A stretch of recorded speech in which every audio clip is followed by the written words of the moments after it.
منشیات کی تاریخ تقریباً اتنی ہی پرانی ہے جتنی کہ خود انسانی تاریخ۔ 5 سے 7 ہزار قبل مسیح میں بھی منشیات کے استعمال کے شواہد موجود ہیں۔ قدیم مصر، یونان، اینشنٹ چائنا، میسوپوٹیما جو کہ موجودہ عراق بنتا ہے، یہاں پر مختلف تہواروں میں، تقریبات میں، مذہبی رسومات میں منشیات کا استعمال ہوتا تھا۔ لیکن صنعتی انقلاب کے بعد رسائی کی آسانی کی وجہ سے منشیات کے استعمال میں بہت زیادہ اضافہ ہوا اور اس کے نقصانات بھی کھل کر سامنے آنے لگے، یہاں تک کہ 1870 میں امریکہ میں شراب نوشی کے اگینسٹ ایک باقاعدہ تحریک کا آغاز ہوا جس کو ٹیمپرنس موومنٹ کہا جاتا ہے، اور چند دہائیوں میں اس موومنٹ نے اتنا زور پکڑا کہ امریکہ کو 1920 میں 18ویں ترمیم کے ذریعے آئین میں شراب پہ پابندی، شراب کے پیداوار پہ اور شراب کے استعمال پہ پابندی لگانی پڑی۔ لیکن اس پابندی کی وجہ سے لوگوں نے گھروں میں شراب بنانا شروع کر دی، بوٹ لیگنگ سٹارٹ ہوئی، ڈرگ کارٹیلز بنے، کچی شرابوں کی وجہ سے اور آرگنائزڈ کرائم کی وجہ سے اموات میں بہت زیادہ اضافہ ہوا، یہاں تک کہ 1933 میں دوبارہ آئینی ترمیم کے ذریعے شراب کی پیداوار پہ اور استعمال سے پابندی ہٹائی گئی۔ تقریباً 2 سال بعد ہی 1935 میں ایک تنظیم وجود میں آئی جس کو الکوہولک انانیمس کہتے ہیں، اور پہلی بار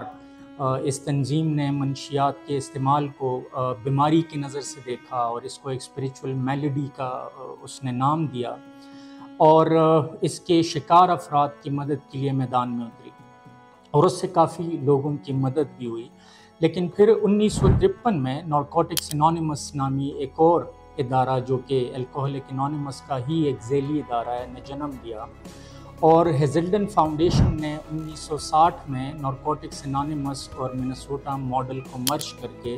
ٹریٹمنٹ کو انسٹیٹیوشنلائز کیا۔ 1967 میں اور 1987 میں امریکن میڈیکل ایسوسی ایشن نے بھی منشیات کے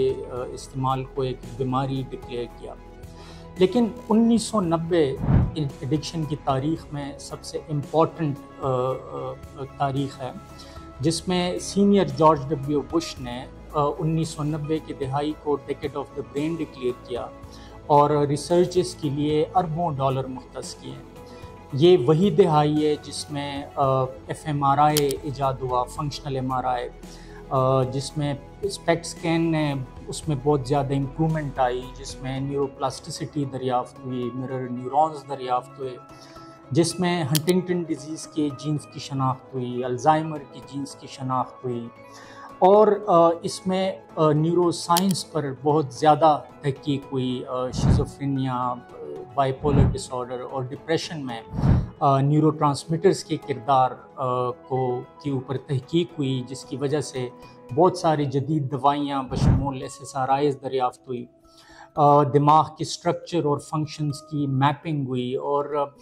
نیورو سائنس پہ اور نیورو بایولوجی پہ بہت زیادہ کام ہوا، یہاں تک کہ جو national institute of drug abuse ہے اور آسام امریکن سبسٹنس ایبیوز جو سوسائٹی ہے، American society of addiction medicine ہے آسام،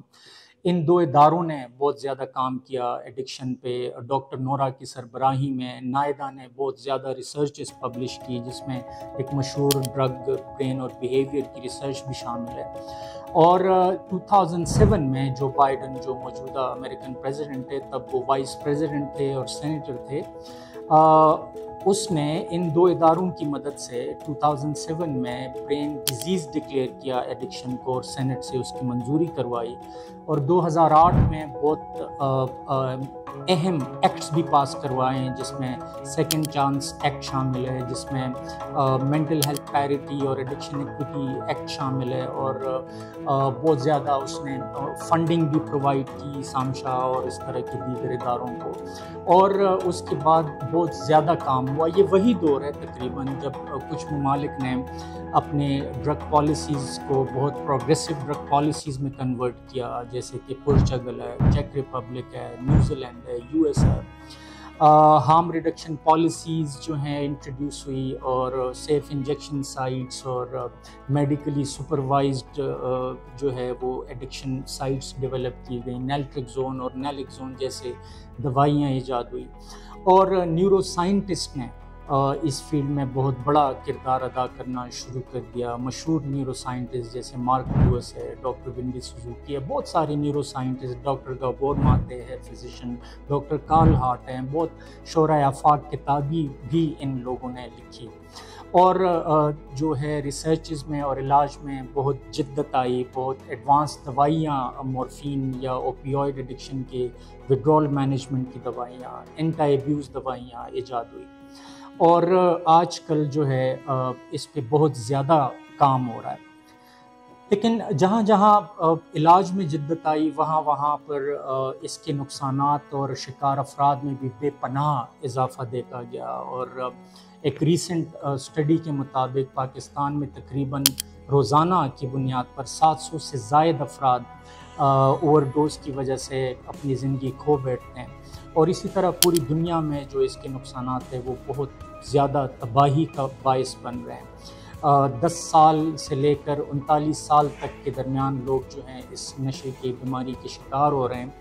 اور صرف پاکستان میں 2013 میں جب UNODC نے ریسرچ کیا تو پتہ چلا کہ کوئی 7.6 ملین لوگ منشیات کا استعمال کرتے ہیں، اور انہوں نے یہ پروجیکشن بھی دی کہ اس میں ہر سال تقریباً 50,000 سے 1 لاکھ تک لوگوں کا اضافہ ہوگا۔ ریسنٹلی برٹش کولمبیا یونیورسٹی نے ایک ریسرچ پیپر بھی پبلش کیا جس میں پاکستان کے مینٹل ہیلتھ پہ بہت انٹینسو قسم کی ریسرچ کی انہوں نے، اور انہوں نے کہا کہ صرف پروڈکٹیوٹی لاس میں پاکستان کا جو اکنامک برڈن بنتا ہے مینٹل ہیلتھ ایکٹ کا، وہ تقریباً $4 ارب سالانہ ہم مینٹل ہیلتھ ایکٹ کی وجہ سے اور اس سے ریلیٹڈ بیماریوں کی وجہ سے پروڈکٹیوٹی لاس میں جا رہے ہیں، جبکہ اگر ہم دیکھیں تو مینٹل ہیلتھ کے لیے صرف 2 ارب روپے کا بجٹ تقریباً مختص ہوتا ہے سالانہ۔ تو میرا خیال ہے یہ وقت آ گیا ہے کہ ہم اس مسئلے کو اجاگر کریں، اور اس کے شکار جو افراد ہیں ان کو مدد فراہم کریں، اس کے ساتھ جڑی جو بدنامی ہے، جو سٹگما ہے، اس کو ریڈیوس کرنے میں مدد ادا کریں، اپنا کردار ادا کریں، اور آگاہی پھیلائیں، اور اپنے بچوں پہ نظر رکھیں، ان کو اچھا ماحول فراہم کریں تاکہ وہ اس لت کی طرف جانے سے بچ جائیں۔ لائف لائن میں ایسی ہی منشیات اور نفسیاتی مسائل کے شکار افراد کی مدد ہوتی ہے۔ اگر آپ یا آپ کا کوئی پیارا اس مسئلے کا شکار ہے تو آپ لائف لائن سے رابطہ کر سکتے ہیں۔